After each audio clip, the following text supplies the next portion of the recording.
What's going on, everybody? It's your boy Al King. This is Black Widow. Say hey, Black Widow. Black Widow says hey y'all, and she is in shed right now. Look at her. So basically, guys, real quick, when a snake is in shed, or just a lot of reptiles for that matter, but especially snakes, a lot of their colors, like you see how dull her coloration is. If you watch my past videos, you know how much more vibrant her colors usually are. And also when you look at the eyes turn gray, like a grayish blue. And they actually really can't see that well anyway. So a lot of people deter people from even handling a snake when they're going through a shedding process. But I still think it's very important that you should at least every now and then handle your snake during a shed, because you know it's going to build trust, because for one, they really can't see what's around them, and and you're basically the one that's really in charge of their safety. So yeah, it's good to work with your animal and just build that trust over time, especially with an animal like this, or just any animal for that matter. But with snakes, they're a little different. But yeah, guys, basically that's how it works. Build trust with them as much as possible, and yeah, you see how friendly they can be. Don't be scared of snakes, guys. But also, don't go pick one up in the wild, thinking it's harmless. Nah, don't do that. But speaking of reptiles and stuff, guys, I gotta talk about Steve Irwin and his first biggest movie ever. Well, I shouldn't say first, because he made a couple appearances in other avenues like Dr. Dolittle, but this was his first major film. And what's crazy thing with Steve Irwin, he got a whole Hollywood star, and mainly he's known for doing his TV shows.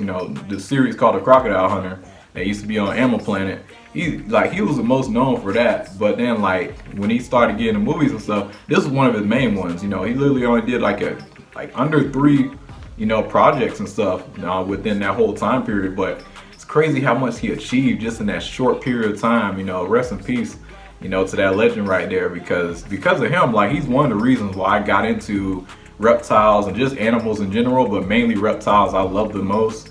And a lot of their behaviors and how to handle them, I learned that from him, and also other people too in the hobby as well. But I learned so much from that dude. Man, rest in peace to that legend right there. But guys, his movie Crocodile Hunter Collision Course, guys, this movie was such a fantastic movie. And I honestly feel like a lot of modern movies, man, they just don't hit the same after watching this. Because I recently rewatched this film for the first time in years. I ain't watched this movie probably since I was a teenager, maybe 14, 15 years old. I can't even remember, guys. It's been a long time since I watched that movie right there. But man, it still hit pretty good. And basically, guys, the story, to sum it all up, so it starts off in space in a satellite. There's this little small spear ball piece thing about a hand, about the size of your hand here, and it broke off from the satellite and it landed in Australia. And then to top it all off, a saltwater crocodile ate literally the most sensitive information. For that basically tells that has all the secrets and everything to the U.S. government and all that stuff. Yeah, saltwater crocodile ate that, and it's in Australia. So that's pretty much the whole premises of the movie. And then fast forward, you see, Steve Irwin, he basically trying to remove a crocodile. That the same crocodile that had ate the sensitive information, that spear thing, with all that holds all the secrets to everything, that the saltwater crocodile ate. The same crocodile was also terrorizing a person's farm and just eating up all her cows. This lady right here, Rosie, she was hilarious in this film. But yeah, so saltwater crocodile was causing mayhem, and who comes to the rescue? Steve Irwin. He takes care of the crocodile, gets it out of harm's way.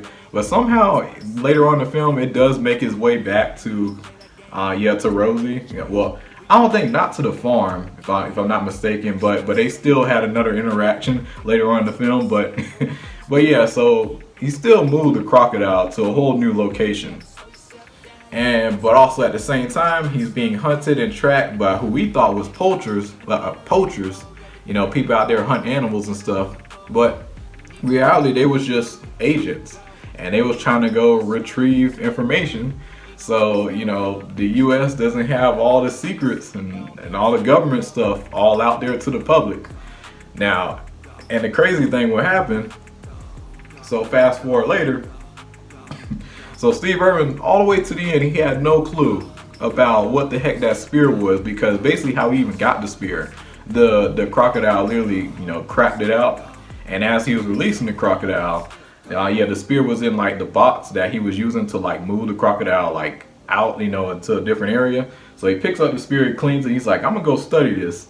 And then basically towards the end of the movie, helicopters fly up. It's the whole entire military and government, and yeah, they go ahead and get the spear back. And then he learns the whole situation, like, oh, that's what happened. So yeah, it was a pretty unique story. And then let's talk about some things I truly loved about this film, guys.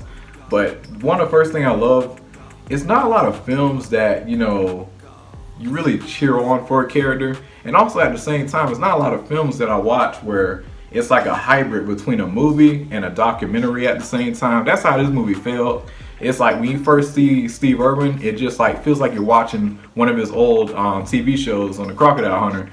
Like it feels like you're watching one of the older TV shows at first, but then you see it progress into becoming like a movie where like, oh wow, he's doing stunts, wow, he's doing this, he's doing that. Like, that's pretty unique. And I just love the fact, you know, how you get to learn something at the same time, you know, like, and he was free handling like king browns and stuff throughout the film, like dangerous snakes too, like, and you just see how he calmed it down and he was teaching the audience at the same time. A lot of those techniques is what I use like when I was handling and had other pet snakes in the past, you know, how I learned how to tame them down so quickly. But and it's crazy too how, you know, like I learned all that from that film, and even a lot of his other, you know, stuff on his TV show before, how I learned so much.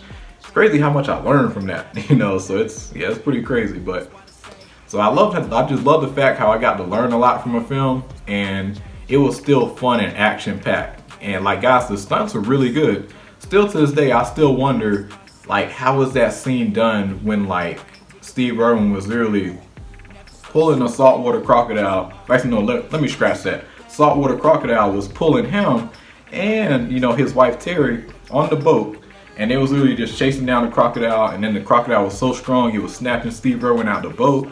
Like, I want to know how they did that scene. Anybody who worked on that set, if you guys happen to see this video, if you guys want to reach out, we can do a live stream. I would love to see, you know, how that film was done and really like just break it down, because man, like there was times I was like, wait, did a crocodile really pull that like Steve Irwin out the boat and stuff? Like, did certain things really happen? Because like it was like if that was full on stunts, like hands down, like real, like no CGI or nothing else, you know, nobody under the water pulling Steve or anything. Like, I want to know how that worked, because they did such a phenomenal job in terms of just the camera work of that.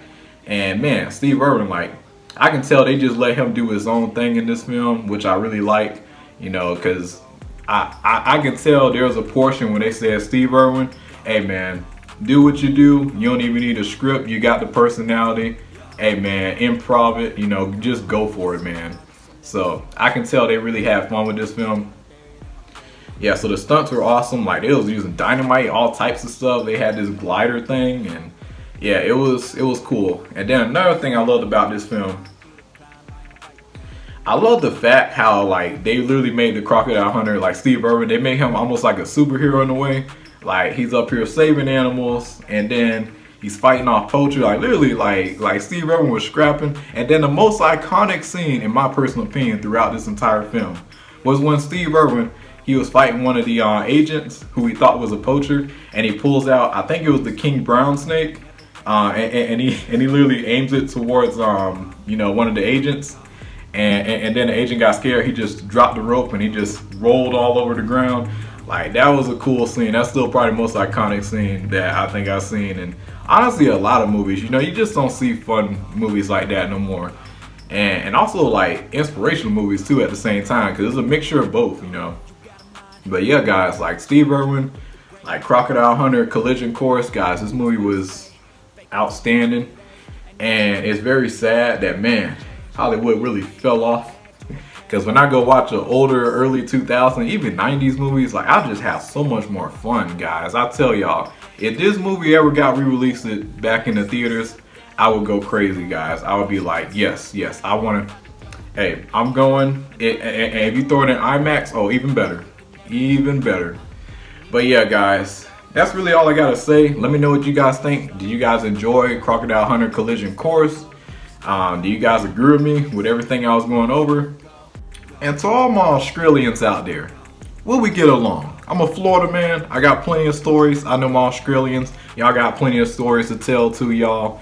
If we ever get the chance to meet in real life or just go on a live screen together, y'all, I just want to just have fun and just tell some of the craziest, outlandish stories that I've been through as a Florida man myself. And I want to hear you guys Australians. I want to hear y'all stories too. Because I feel like we would get along like crazy. Because when I tell the other Americans outside of just Florida, and when I go to other states and stuff, and when I tell them the stories and then things I've done in Florida, they just look at me and be like, bro, you survived Jurassic Park. How are you alive? So yeah, so you're Australian, hey man, we gotta link up. Florida man, ex-Florida man, we gotta link up, guys. And also, what do you guys' take on, yeah, just Steve Irwin in general, because I think he was awesome. Has he ever inspired you, to get into reptiles and get into animals and stuff? Because that's what happened with me over time, guys. And real quick before I conclude this video, there was a time where I was considering being a wildlife biologist, but the reason I said no to it because at the time as a teenager, and even still to this day, but back when I was a teenager, I was more focused into trying to breed and sell reptiles at the time, but I don't do that anymore. But in the future, I do want to get back into it. But my passion for filmmaking and also making these videos and just being an actor and growing forward with the film industry, it was a bit more higher. And the cool thing with filmmaking, I can combine all those things that I love, including reptiles, because you guys see me in the video, you guys see my snake, you guys see my lizards at times. See how I'm able to combine everything I love and still give you guys great content? That's why I still chose filmmaking a bit more and chose YouTube a lot more over just going to school for, wildlife biology. But I'm not knocking it, but yeah, I just chose my path. It was a bit different, and plus I got a more entrepreneurial type of mindset. But that's all I gotta say, guys. It's your boy Al King with Storm Dagger Films. Like and subscribe, share. We'll be catching y'all next video. Have a good one, y'all.